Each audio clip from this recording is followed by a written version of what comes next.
Welcome back, JCW fans. I am Kendo, and this is a Lunacy Recap review. In this video, I'm going to be going over Lunacy episode number 80, which aired April 30th, 2026. This episode featured Kid Cadet as the ring announcer, and the commentators were Zach Amico and Mark Roberts. Before I get into this video, I ask if you could please take a quick second to hit that like button. It helps get this video out to more viewers. You can comment along the way. I'd love to hear your opinions on each match and each segment. And if you haven't done so already, please hit that subscribe button. It'll let you know whenever I drop a new video. With all that being said, let's get right into this thing. All right, we start off this week's episode with Russo telling Violent J, look, you can't just go signing people. He's upset about the whole EC3 thing. Violent J says, look, you guys are homies. I thought you'd be cool with that. Russo goes on to tell him that it was a bad idea because wrestlers only look out for themselves, and at the end of the day, EC3 is only going to care about himself and not JCW. Okay, we then cut to the ring with Jeeves, and he's coming with his cousin EC3. Basically, Jeeves is going to say that what happened at Stranglemania, EC3 saved JCW from what he did with Caleb Conley. He goes on to basically say the comparison between him and Caleb Conley is he basically got the come up because he's hanging out with family and kicking it with EC3, and Caleb Conley is basically just Russo's little bitch. He talks more shit about Caleb Conley, basically saying he has a shit stain on professional wrestling. Eventually, Caleb Conley does hit the ring. So Russo and Caleb Conley come out. Russo tells EC3, look, man, I put you on my podcast. I gave you the Vince Russo rub, and I paid you very handsomely. And this is how you repay me. You kind of just screw me over. So EC3 cuts a quick promo explaining the ins and outs of professional wrestling to Vince Russo about how everybody works everybody. You know, he's just telling him that's pretty much why shit went down the way it is. Tries to explain to him what an independent contractor is and what an independent contractor does. So Caleb Conley cuts him off, talking a bunch of shit to EC3, basically telling him he is a cancer in any locker room that he goes into. They talk a bunch of shit back and forth to each other, and this one basically ends up going into a brawl. So these two get into it, and the action goes outside the ring. They fight here for a little bit inside the ring. I do believe it stays outside here for a little bit and then gets back into the ring. The action ends up getting broken up. I think a bunch of zebras pop in. Yep, they break that up real quick. The next segment is Mac Davis back in a parking lot talking to Big Al, basically asking what was up with Danny Mo's shenanigans at Stranglemania and why she didn't want to tag out. Big Al basically said, I think it might be jealousy. Alright, next we get another backstage segment with Caleb Conley and Russo. Caleb Conley is still upset about the loss. Russo goes on to pretty much pump up the name of Caleb Conley, if you will, going through all his accolades as of recently. He then goes on to talk about how Kerry Morton is, a lot of the trouble here. He's going to make a match between Kerry Morton, EC3, and the special guest referee is going to be none other than Caleb Conley. Okay, after that we get a backstage segment with Vito and a new crew member. Vito is telling the new crew member, look, you got to get my nephew here. You're in charge of that. It's very important that you get him here. And he tells him he's in charge several times. Dude tells him, look, no problem. I'll get your nephew here. Okay, in the opening segment, we have the debut of the Green Phantom. We've seen him at Stranglemania, but now we're going to see his in-ring debut, and he will be facing the United States Champion Facade. Now, this match was very, very disappointing. The Green Phantom comes out, and he cuts a quick promo, basically saying all the same stuff that he's been saying in his vignettes for the past few months about how JCW is disgusting and dirty, and he's going to come clean it, and basically everybody needs to get with the green. Now, as I said, this match is very disappointing. Green Phantom derobes. He's flexing. Facade with a kick off the middle there.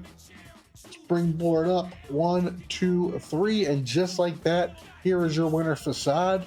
And the Green Phantom is pissed off, but you know what? He got a quick loss. Not impressive for his debut.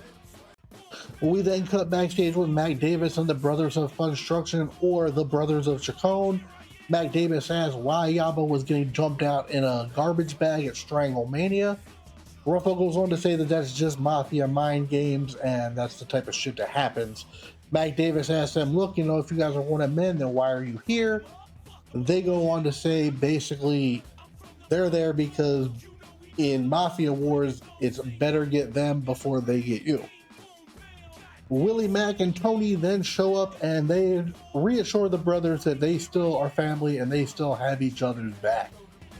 In the second match, it's gonna be Stephen Flo, and Stephen Flo is going to be taking on none other than the World Heavyweight Champion Cocaine. This match is a guitar on a pole match, basically meaning whoever gets the guitar is able to use it on the other person. I don't believe this was a title match, but this was a pretty damn good match. Both men had some great offense, really good back and forth match. These two just have such great chemistry in the ring together. You know, just being friends and teaming up for so long.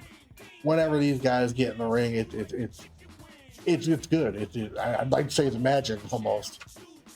Stephen Flo drop kicks him there off the top. Goes for the guitar. Cocaine ends up pulling him down. I do believe both men go for the guitar a couple times and end up getting pulled down. Yeah, see, here's another one. At the end of the match, though, we do get a cool surprise, and we'll get to that here in a second, I guess. Cocaine was going for a big power bomb. Stephen Flo flips out of it. Again, this was, you know, these two just... So some of the offense and the back and forth in this match was just really good. I might even clip this as the best match of the night. Cocaine goes for that guitar. Stephen Flo shuts him down. Big scoop slam from the middle there. Stephen Flo ends up getting the guitar, but I do believe he goes for a swing and ends up missing. Cocaine ducks. Grabs him, big goozle there, puts him up for the big time coke slam.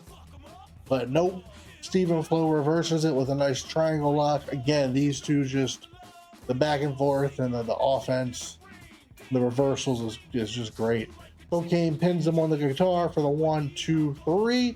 Here is your winner and still champion. Again, I don't think it was for the title. But here at the end of the match, they introduce, I'm assuming she's going to be a new character, and this is Cocaine. And looks like Cocaine gifts her a little gift, and hopefully we'll see more of her soon. All right, next we get a backstage with Mac Davis and Kerry Morton. Mac asks Kerry about the match tonight, and Kerry Morton basically tells Mac Davis, look, this is just another prime example of Vince Russo trying to keep me down, trying to screw me over. But just like Kerry Morton always does, I'm going to knock it out the park. He gives some props to EC3 and says he's looking forward to the match tonight. We get another short clip of Big Al in the parking lot. She is still waiting for Danny Moe. We then cut to a clip backstage with Vito and Mac. Mac tells Vito, look, you're looking nervous, bud. Where's your nephew at? Doesn't look like he's going to show up. Big Vito says, hey, bud, mind your business, and my nephew will be here shortly, and everybody will be in big time trouble. Luigi Primo then comes in and he thanks Vito for giving him a match tonight. Vito says, look, I still haven't seen anything out of you, including a pizza. Luigi Primo says, look, after the match tonight, I have a big Italian surprise for the Brothers of Funstruction. Vito says, you know, you better handle it. You better take care of them. Next, we get a clip with Barnabas backstage with the Outbreak. He's congratulating the boys for being clean for a whopping 2 hours. Barnabas goes to get him some water. He turns around to see that they have a bunch of pills. Barnabas notices it's Oxycontin, and he's like, what the fuck? Where did you guys get this? Barnabas tosses them on the ground. You see him storm off, and Jackson and Abel try to eat the pills straight off the ground. In the third match of the evening is going to be everybody's favorite pizza boy. It's a Luigi Primo. And Luigi is going to be facing the debut, another debut tonight, of Father Bronson. Now, the beginning of this match, Father Bronson passes off this rose to Luigi Primo. Kind of confusing. We're not too sure what that's about. Father Bronson does go on to cut a quick promo, and he is essentially preaching the red love, which we soon find out is going to be hatred towards the crowd. So looks like Father Bronson's going to be a heel because he does talk a lot of shit to the crowd. He goes on to say that the rose was a symbol that Luigi Primo could not take the match. Luigi Primo quickly shuts that down. He decides he wants to take the match. So they start off. This was a pretty decent match too. Father Bronson, you can tell he's quite the athlete. I look forward to seeing him in the ring with like maybe a Shane Mercer or Caleb Conley, Kerry Morton, you know. You can just tell the dude's a natural athlete, you know, by his build, the way he moves and everything. Luigi Primo got a little bit of offense, goes for the pizza throw, but misses. This one gets wrapped up pretty quick. Father Bronson locks in a clover leaf, and it's not before long. Luigi Primo goes ahead and taps right out. Here is your winner for his debut, Father Bronson. All right, we get a backstage segment with the Brothers of Chacon and Willie Mack and Too Tough Tony, and they are basically threatening Vito and telling him, look, bud, it's coming, and the bad thing is you're not going to see it coming. All right, we cut back to the parking lot, and Danny Moe is finally showing up. Big Al says, look, what the fuck was going on with last night at Stranglemania? Danny says, not right now. She beats her down a little bit and basically says, look, bitch, I'm going to get my answers one way or another. Next, we get a backstage segment with the Brothers of Chacon and Luigi Primo. And Luigi asks them where their beds are so he can deliver the horse head. The Brothers of Chacon, they make the Godfather reference. They basically go on to tell Luigi Primo, look, bud, you need to not hang out with Big Vito. He's a bad influence. So match number 4 is going to be PCO Perfect Creation 1. And he is going to be taking on none other than a new look and a new music, Big Vito. This is going to be a Sicilian street fight. This match starts off typical Big Vito. He tells the Juggalos they need to wipe that shit off their faces. He is the devil and he is here to make their lives miserable. Typical way of Vito start a match. Now this is starts off just two big bulls going at it. Lots of powerful hits. This is a good match. Like I said, this is a Sicilian street fight, so it's a no DQ. So there's going to be a little bit of shenanigans in this one. And some of it's pretty funny, and then some of it's pretty brutal. Like this right here, the Outbreak comes out, and they're going to go continue to shake down Mark Roberts and Zach Amico looking for some drugs. The boys are like, look, we ain't got nothing on us. I think Zach Amico makes a joke about being clean for a while. Outbreak do end up taking off, and the match continues in the ring. Again, just a lot of power. Two big guys going at it. Nothing too spectacular, just big strikes. Vito ends up hitting a low blow there. PCO was going for those big hammer fists. Drops him down with a big clothesline to the back. Vito gets him in the corner, but what he doesn't realize is Willie Mack and Tony come out, and again, Sicilian street fight rules, so no DQ. The Brothers of Chacon are quick to join, and everybody seems to be getting that long-awaited revenge on Vito. Everybody takes turns beating Vito down, hitting him with a street sign, beat him down there with the caution wet sign, really just taking it to him. They end up basically just leaving Vito to rest, telling PCO, look, pick up the scraps, here's the win. Big Vito tries to get up one last time, big clothesline by PCO. So 1, 2, 3, and here is your winner, PCO. Then cuts backstage. Mac Davis is basically trying to see what's up with Vito. He says, look, your backup never showed up. Vito gets a little pissed off and ends up putting hands on him. And he basically says, look, my backup will be here next week for sure, and everyone is going to be in deep shit then. All right, in the main event, it's going to be EC3 with the special guest referee, Caleb Conley. and he's going to be taking on Kerry Morton. But before Kerry can even get to the ring, Caleb Conley goes ahead and attacks EC3, which is kind of confusing because he's the ref, but it is what it is. There's personal beef. A couple more zebras come out and they break that up again, just like earlier.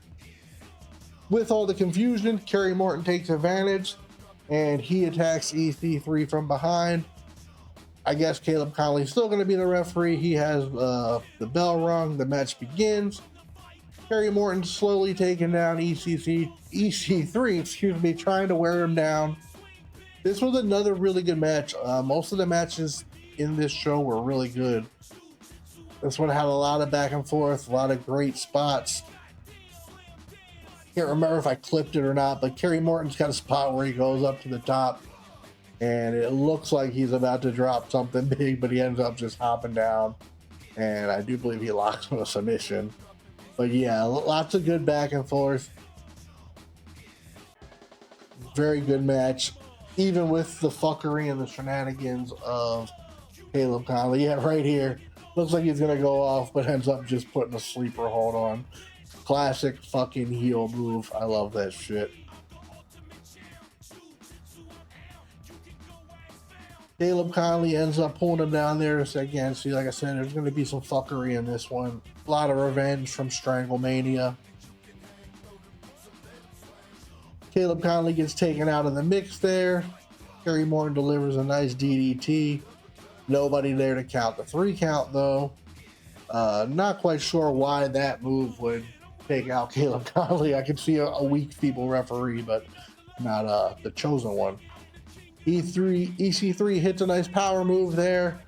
You think it's over. Caleb goes for the 1, the 2, the slow 2, and you think he gets the 3, but no, he ends up hitting him with a big fuck off. Caleb Conley tries to attack EC3, but at the end of the day, boom, drops him down on the knee. Kerry Morton delivers a big knee. Here's where Kerry Morton does another typical heel move. He says, hey, let's, we're cool now. We took out Caleb Conley. He tries to attack Ethan. Ethan says, fuck no. Drops him on his fucking head. But again, no ref. So Jeeves ends up coming in, hits the 1, 2, 3. And I guess here is your winner, EC3. So this week's episode ends with the Green Phantom ends up coming back out. And Caleb Conley's in the ring, and I guess the Phantom's trying to make friends with Caleb Conley. Maybe that's going to help him, but no. We quickly see he's there to fuck up Caleb Conley. Hits him with this little cutter move that is very familiar. Green Phantom takes off the mask to reveal it is Matt Cross again fucking over Caleb Conley. And that is how this week's episode ends. All right, overall, I thought this week's episode was pretty good.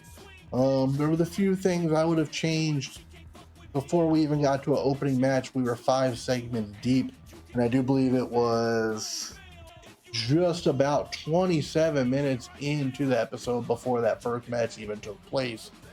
Another thing I wasn't too fond of was the Green Phantom when they debuted him the night before at Stranglemania, and also his debut match was quite disappointing for the big lead up, at least 3-4 months lead up, I thought.